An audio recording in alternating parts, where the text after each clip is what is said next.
혹시 주변에 나 구원받았다고 말은 하는데, 삶을 보면 전혀 변화가 없는 그런 분들 보신 적 있으세요? 오늘 바로 그 문제의 핵심을 파고 들어볼 건데요. 작가 빌 헐이 제시하는 아주 강력한 아이디어, 바로 제자도 복음에 대한 이야기입니다. 시작부터 좀 강력한 발을 하나 보죠. 신학자 디트리히 본회퍼가 이런 말을 했습니다. 제자도가 없는 기독교는 항상 그리스도가 없는 기독교다. 와, 이 문장 하나가 사실 오늘 우리가 나눌 이야기의 모든 것을 담고 있다고 해도 과언이 아니에요. 많은 사람들이 신앙의 최종 목표가 뭐랄까, 천국 가는 티켓을 딱 손에 쥐는 거라고 생각하잖아요. 근데 빌럴은 바로 이런 생각이 복음의 진짜 그림에서 딱 절반만 보고 있는 좀 불완전한 생각이라고 꼬집습니다. 진짜 문제가 뭐냐면요. 원래는 이게 하나인데 이 구원이라는 개념이 마치 피자 조각처럼 두 개로 딱 나뉘어버렸다는 거예요.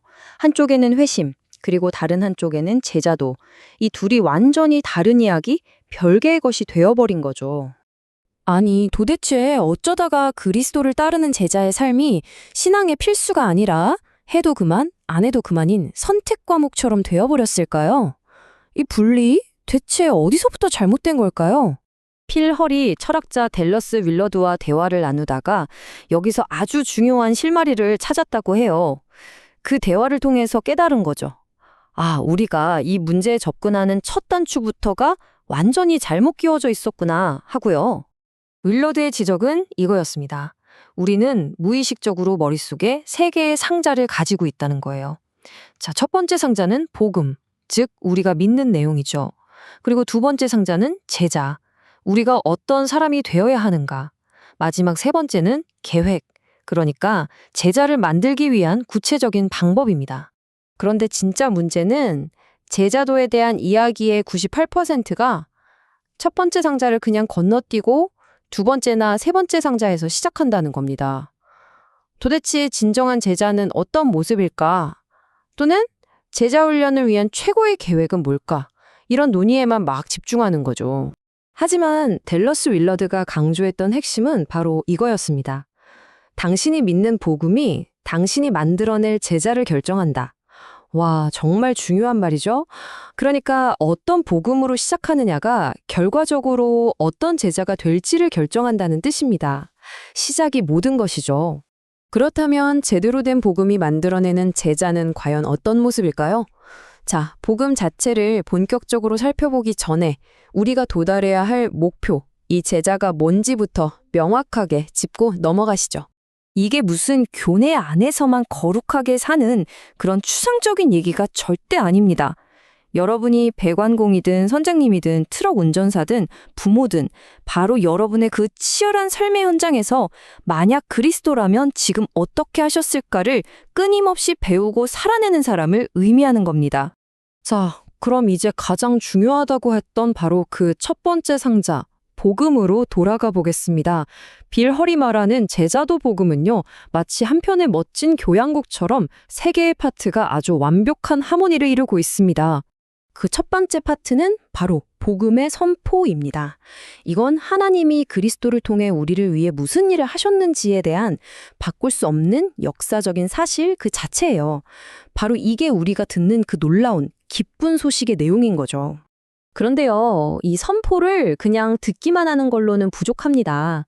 이 소식이 그냥 스쳐 지나가는 뉴스가 아니라 내 삶을 바꾸는 기쁜 소식, 즉 굿뉴스가 되는 이유는 바로 우리에게 그 소식에 반응할 기회가 주어지기 때문이에요. 일종의 초대장이죠.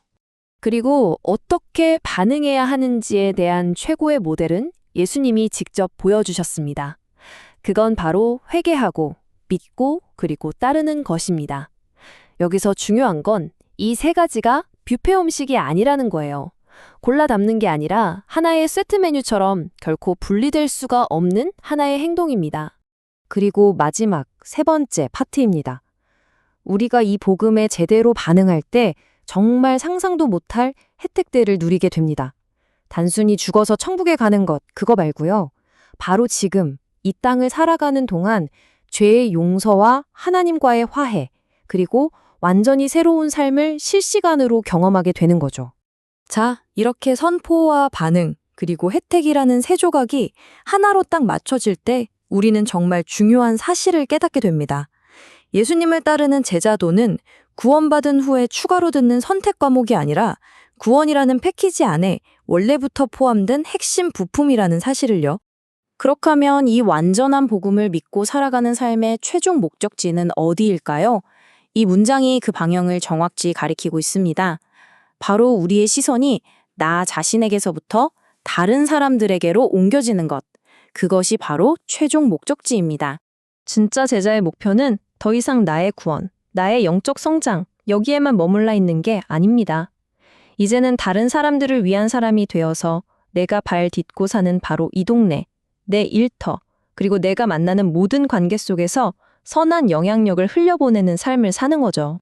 그래서 오늘 이 모든 이야기는 마지막으로 우리 각자에게 이 강력한 질문 하나를 던지고 끝을 맺습니다. 과연 나의 신앙은 결국 나 자신만을 위한 것인가?